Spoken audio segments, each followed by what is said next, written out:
दोस्तों स्वागत है आपका एक नई वीडियो में। और दोस्तों हम यहाँ पे आज जिस विषय पे बातचीत करने वाले हैं दोस्तों, मैंने आपको पहले भी कहा था, कुछ एक कारणों से हम व्यस्त हो जाते हैं, बहुत सारी समस्याएं आ जाती हैं कभी कभी। तो वो होता है कि हमने वादे किए होते हैं, जो भी हमने काम करने होते हैं वो नहीं हो पाते हैं, ठीक है। क्योंकि वर्तमान में हम बातें तो कह देते हैं, परंतु भविष्य अब पता नहीं किस तरह का होता है, ठीक है। तो वो सब कुछ देखना पड़ता है, ठीक है। आज मैंने कह दिया कि मैं आपको सिलेबस कंप्लीट करवाऊंगा, ठीक है, कल को बीमार हो गए, ठीक है। इस तरह की समस्याएं आ जाती है, बीमार हो जाते हैं, कई काम पड़ जाते हैं, तो हम वो काम नहीं कर पाते हैं, ठीक है। तो उसके लिए माफ़ी चाहूँगा सबसे पहले तो मैं आपसे, ठीक है। और दोस्तों यहाँ पे मैं जो कहानियों वाली आपकी यूनिट है, कहानियों वाली यूनिट यानी कि जो प्रमुख रचनाएं हैं, चौथी यूनिट में आपकी लगी है हिंदी साहित्य के अध्ययन हेतु निर्धारित प्रमुख रचनाएं, जिसमें आपकी कहानियाँ भी हैं, निबंध भी हैं और कविताओं का भी लगा हुआ है, काव्य से संबंधित भी है। तो सबसे पहले मुझे ऐसा लगा कि कहानियों वाली जो यूनिट है वहाँ से पढ़ाना चाहिए, क्योंकि वहाँ पे मुझे से लगता है कि वो जो यूनिट है उसका हमें पहले से मैंने ये बनाया हुआ भी था, ठीक है।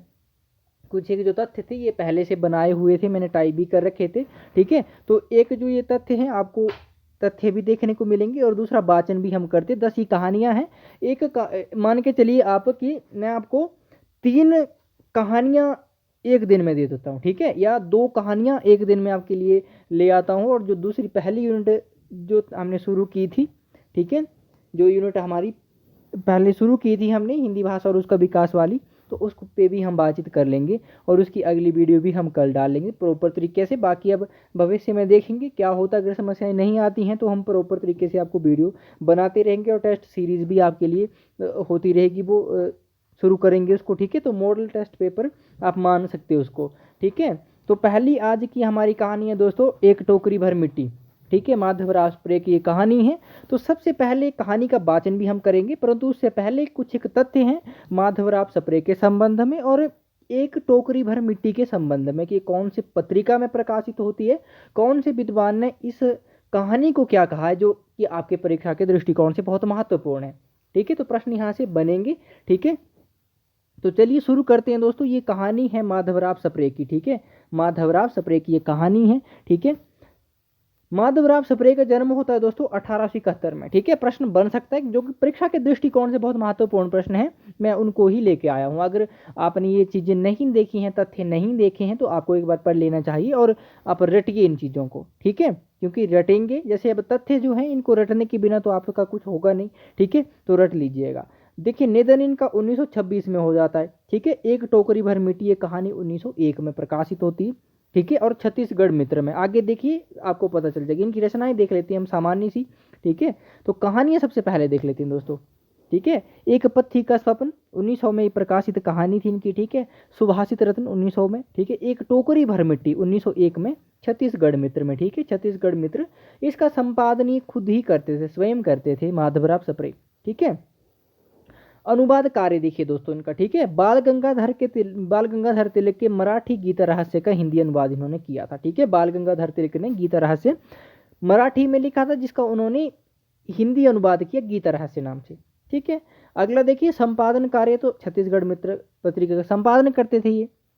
तो ये तो हो गए इनके संबंध में सामान्य सी जानकारी। अब देखते हैं कि एक टोकरी भर मिट्टी को विद्वानों ने क्या क्या कहा है। छोटी सी ये कहानी है दोस्तों, ठीक है, परंतु प्रश्न यहाँ से बनेगा, ठीक है। प्रश्न यहाँ से आपके लिए बनेगा, तो आप ध्यान दीजिए इसके संबंध में, ठीक है। एचपी पीजीटी सिलेबस पे हम बातचीत कर रही हैं, ठीक है। अगला देखिए, देवी प्रसाद वर्मा के अनुसार एक टोकरी भर मिट्टी हिंदी की पहली कहानी है दोस्तों, ठीक है। प्रश्न बन सकते हैं आपको आपसे कि एक टोकरी भर मिट्टी को हिंदी की पहली कहानी किसने माना है।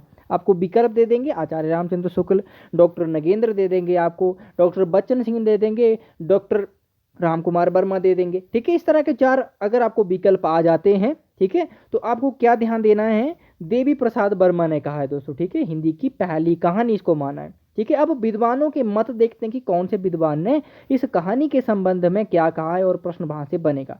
अगर दोस्तों आपने ये नोट डाउन करने हो तो आप नोट डाउन भी कर सकते हैं, ठीक है, क्योंकि परीक्षा में प्रश्न बन सकते हैं। और जो चीज़ें मैं आपको यहाँ पे पढ़ाऊँगा, जब तक कि आपकी परीक्षा नहीं होती है तब तक मैंने आपको सोचा है मैंने कि सिलेबस पे मैं बातचीत करूँ, फिर मैं आप जब आपका पेपर हो जाएगा उसके बाद मैं बताऊँगा भी कि ये प्रश्न मैंने आपको पढ़ाया था और यहाँ से ये प्रश्न बन गया था, ठीक है, विद प्रूफ बताऊँगा। ठीक है। तो यहाँ पे देखिए दोस्तों, इतने सारे तथ्य मैं आपके लिए लेके आया हूँ, ठीक है। उसके बाद हम कहानी का वाचन भी करेंगे और वाचन करते हुए भी उसको समझेंगे। विद्वानों के मत देखिए दोस्तों, डॉक्टर गुलाब राय क्या कहते हैं इस कहानी के संबंध में, कि टोकरी भर मिट्टी के संबंध में, कि संवेदना के क्षण की अभिव्यक्ति की दृष्टि से हिंदी की पहली कहानी है। ठीक है। डॉक्टर गुलाब राय के अनुसार संवेदना के क्षण की अभिव्यक्ति, ठीक है, संवेदना के क्षण की अभिव्यक्ति के आधार पर इन्होंने हिंदी की पहली कहानी माना है। इसकी भाषा ठेठ देसी हिंदी है, ठीक है। इसकी भाषा क्या है, ठेठ देसी हिंदी है, ठीक है। तो ये बन सकता है यहाँ से प्रश्न, तो आप देख सकते हैं, ठीक है। अगला देखिए, डॉक्टर सत्यकाम क्या कहते हैं, ऊपरी तौर पर ये एक प्रतीक कहानी है, किंतु असल में ये मातृभूमि से लगाव की प्रतीक कहानी है। देखिए दोस्तों, मातृभूमि से लगाव, प्रश्न बन सकता है दोस्तों कि एक टोकरी भर मिट्टी की इनमें से क्या विशेषता है, आपको 4 विकल्प दे सकते हैं, ठीक है। क्योंकि आप मान के चलिए कि आपकी जो परीक्षा है ये नॉर्मल यानी कि सामान्य नहीं होने वाली है, ठीक है, क्योंकि आपका यहाँ पे प्रतिस्पर्धा करवाई जा रही है, ठीक है। 117 सीटें हैं हिंदी के लिए, ठीक है। तो 117 लोग उन्होंने लेने हैं, ठीक है, और 17,000 लोगों ने अप्लाई किया होगा, ठीक है। तो आप देख सकते हैं कि कितना यहाँ पे प्रतिस्पर्धा होने वाली है, कितनी बड़ी प्रतिस्पर्धा होगी। तो प्रश्न बहुत मान के चलिए कि टफ बनेंगे, ठीक है, और अंदर से प्रश्न बनेंगे। तो क्या कहा है डॉक्टर सत्यकाम ने कि मातृभूमि से लगाव की प्रतीक कहानी है ये, ठीक है। अगला देखिए, ये हिंदी की पहली कहानी ही नहीं, स्वाधीनता आंदोलन पर लिखी पहली कहानी भी है दोस्तों, ठीक है। ये जो कहानी है स्वाधीनता आंदोलन पर लिखी हिंदी की पहली कहानी है, ठीक है। प्रश्न बन सकते हैं। इसकी शैली के संबंध में पूछा जाता है दोस्तों कि इसकी शैली क्या है, ठीक है। कथात्मक शैली में लिखित है दोस्तों ये, ठीक है। एक कहानी चलती है, ठीक है, कहानी तो है, ठीक है। कौन सी शैली में रचित है, कथात्मक शैली में रचित है, ठीक है।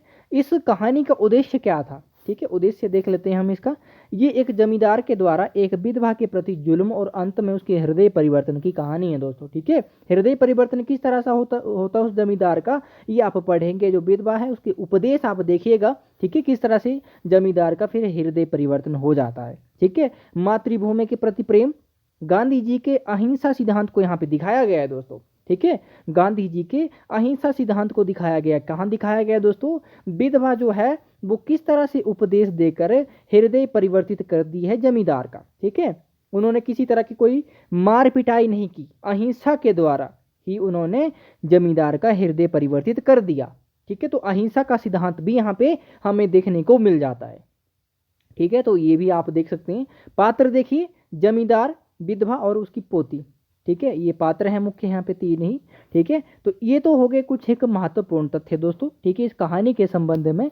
बाकी हम कहानी का वाचन करते हैं, छोटी सी कहानी है, ठीक है। जब इसको आप पढ़ेंगे तो आपको आनंद भी आएगा और आपके परीक्षा में प्रश्न भी नहीं छूटेंगे। तो चलिए दोस्तों, हम इस कहानी का वाचन भी करते हैं और आप देखते रहिए, क्योंकि प्रश्न संवादों से भी बन जाते हैं। और इस कहानी को आप पढ़ेंगे तो आपको ये भी लगेगा कि यहाँ से अगर प्रश्न बनता है विशेषताओं से संबंधित तो आप वहाँ पे कर पाएंगे, ठीक है।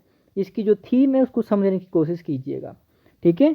तो माधवराव सप्रे की ये कहानी है, 1900 में प्रकाशन वर्ष है इसका, ठीक है। एक टोकरी भर मिट्टी, और छत्तीसगढ़ मित्र में ये प्रकाशित होती थी। और छत्तीसगढ़ मित्र का जो पत्रिका थी इसका संपादन माधवराव सप्रे स्वयं ही करते थे, ठीक है। चलिए कहानी पढ़ते हैं दोस्तों।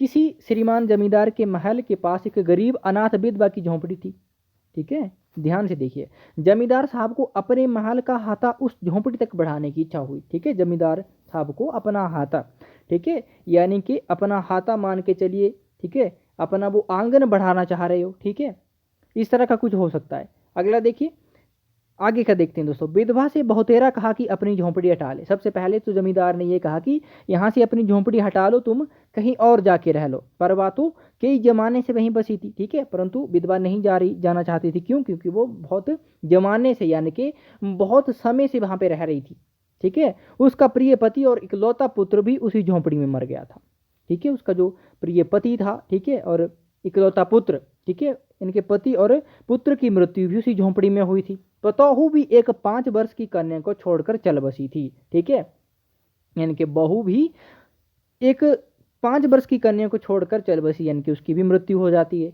अब यही उसकी पोती इस वृद्धा काल में एकमात्र आधार थी, ठीक है। अब जो कन्या छोड़ के चल बसी थी वो, ठीक है। बहू उसकी यानी कि जब मृत्यु हो जाती उस बहू की भी, तो एकमात्र यानी कि वो जो कन्या बची थी वही उनका आधार यानी कि सहारा थी, वही उनके पास होती थी।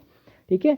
जब उसे अपनी पूर्व स्थिति की याद आ जाती तो मारे दुख के फूट फूट रोने लगती थी। ठीक है। अपनी पूर्व स्थिति की याद आती कि किस तरह से उसके पति की मृत्यु हुई, बेटे की, बहू की मृत्यु हुई, जब ये वो पूर्व स्थिति यानी कि उन दुखों को सोचती थी तो वो फूट फूट के रोती थी।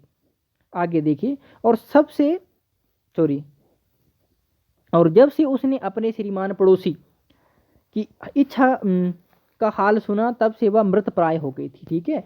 श्रीमान पड़ोसी कौन? वही जमींदार। ठीक है। तो मृत प्राय हो गई थी जब उन्होंने कहा कि झोंपड़ी हटा लो।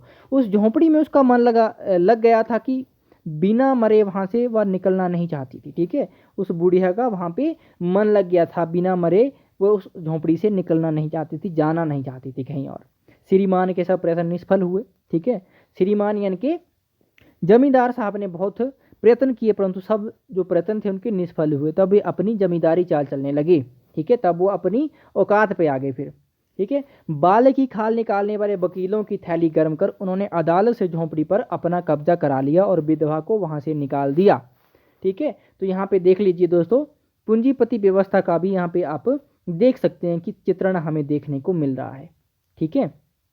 किस तरह से वो अत्याचार करते थे। बिचारी अना तो थी ही, आस पड़ोस में कहीं जाकर रहने लगी। ठीक है। एक दिन श्रीमान उस झोंपड़ी के आसपास टहल रहे थे और लोगों को काम बतला रहे थे कि वह विधवा हाथ में एक टोकरी लेकर वहां पहुंची। अब इसी टोकरी के आधार पर एक टोकरी भर मिट्टी नाम पड़ा है। आगे देखिए, ध्यान से देखिए इसको। ठीक है। श्रीमान ने उसको देखते ही अपने नौकरों से कहा कि उसे यहां से हटा दो, पर वह गिड़गिड़ाकर बोली। कौन? जो विधवा थी। महाराज, अब तो ये झोंपड़ी तुम्हारी ही हो गई है, मैं उसे लेने नहीं आई हूं। महाराज क्षमा करें, तो एक विनती है। ठीक है। अब ये जो कथन है ये किसने कह दिया दोस्तों? ये कह दिया उस विधवा ने। अब जमींदार साहब क्या बोलते हैं? जमींदार साहब के सिर हिलाने पर उसने कहा, जब से ये झोंपड़ी छूटी है तब से मेरी पोती ने खाना पीना छोड़ दिया है। ठीक है। अब वो अपनी समस्या बता रही है जमींदार साहब को। मैंने बहुत कुछ समझाया पर वह एक नहीं मानती। यही कहा करती है कि अपने घर चल, वहीं रोटी खाऊंगी। अब मैंने ये सोचा कि इस झोंपड़ी में से एक टोकरी भर मिट्टी लेकर उसी का चूल्हा बनाकर रोटी पकाऊंगी। दोस्तों देखो, यहाँ पे यही कहा करती है कि वह अपने घर चल, वहीं रोटी खाएंगी। ठीक है दोस्तों, यहाँ पे अपनी मातृभूमि से प्रेम का जो ऊपर आपने देखा है, ठीक है, एक विशेषता देखी, तो वहीं यहीं पे झलक रही है वो, इसी वाक्य में झलक रही है वो। ठीक है। अगला देखिए,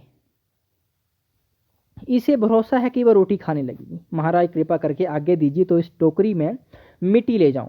श्रीमान ने आज्ञा दे दी। ठीक है। जमींदार ने भी कह दिया कि चलो मिट्टी ही तो ले जा रही, इससे क्या होता है। विधवा झोंपड़ी के भीतर गई। वहां जाते ही उसे पुरानी बातों का स्मरण हुआ और उसकी आंखों में आंसू की धारा बहने लगी। ठीक है। अपने आंतरिक दुख को किसी तरह संभाल कर उसने अपनी टोकरी मिट्टी से भर ली और हाथ से उठाकर बाहर ले आई। ठीक है। फिर हाथ जोड़कर श्रीमान से प्रार्थना करने लगी, महाराज कृपया कृपा करके इस टोकरी को जरा हाथ लगाइए, जिससे कि मैं उसे अपने सिर पर धर लूं। ठीक है। ये कौन कह रहा है? विधवा कह रही है वो। जमींदार साहब पहले तो बहुत नाराज हुए, पर जब वह बार बार हाथ जोड़ने लगी और पैरों पर गिरने लगी तो उनके मन में कुछ दया आ गई। ठीक है। दया तो क्या आई? ठीक है, दया तो क्या आई होगी उनको। उन्होंने सोचा होगा कि जल्दी जल्दी सिर पे धर देता हूँ और उसके बाद छुट्टी पाता हूँ, नहीं तो ये पता नहीं क्या क्या करवाएगी। किसी नौकर से न कहकर आप ही स्वयं टोकरी उठाने आगे बढ़े। आप यानी कि कौन? वो जमींदार स्वयं। ज्यों ही टोकरी को हाथ लगाकर ऊपर उठाने लगे, त्यों ही देखा कि ये काम उनकी शक्ति के बाहर है। फिर तो उन्होंने अपनी सब ताकत लगाकर टोकरी को उठाना था। ठीक है। क्योंकि ईगो पर बात आ गई थी। पर जिस स्थान पर टोकरी रखी थी वहां से वह एक हाथ भी ऊंची ना हुई। वह लज्जित होकर कहने लगे, नहीं, ये टोकरी हमसे ना उठाई जाएगी। ठीक है। जमींदार साहब तो हाथ खड़े कर दिए भाई साहब। ठीक है, कि अब हमसे नहीं हो पाएगा। ये सुनकर विधवा ने कहा, महाराज नाराज ना हो। ठीक है। अब विधवा जो संदेश देना चाह रही है इसको समझिए। गांधी जी का अहिंसा का सिद्धांत आपको यहाँ पे देखने को मिल जाएगा। ठीक है। महाराज नाराज ना हो, आपसे एक टोकरी भर मिट्टी नहीं उठाई जाती, और इस झोंपड़ी में तो हजारों टोकरियां मिट्टी पड़ी हैं, उसका भार आप जन्म भर क्यों कर उठा सकेंगे। ठीक है। आप ही इस बात पर विचार कीजिए। ठीक है। यानी कि उस विधवा ने क्या कह दिया कि आपसे एक टोकरी भर मिट्टी नहीं उठाई जा रही, और इस झोंपड़ी में तो कितनी हजारों के हिसाब से टोकरियां भर मिट्टी पड़ी हैं। ठीक है। तो आप अगले जन्म तक, कई जन्मों तक उन मिट्टियों का भार नहीं उठा पाएंगे, क्योंकि आपने ये एक विधवा को निकाल कर इस झोंपड़ी पर अधिकार कर लिया है। ठीक है, किसी दूसरे की कमाई को हड़प लिया है। ठीक है, एक संदेश देना चाह रही थी वो। ठीक है, और वो कहती भी हैं कि आप इस बात पर विचार कीजिए। ठीक है, आगे देखिए दोस्तों। जमींदार साहब धन मद से गर्वित हो अपना कर्तव्य भूल गए थे। ठीक है, जमींदार साहब पूंजीपति जो थे वो धन थे, उनके पास बहुत धन था। ठीक है, धन के गर्व में वो अपना कर्तव्य भूल गए थे। पर विधवा के उपयुक्त वचन सुनते ही उनकी आंखें खुल गई।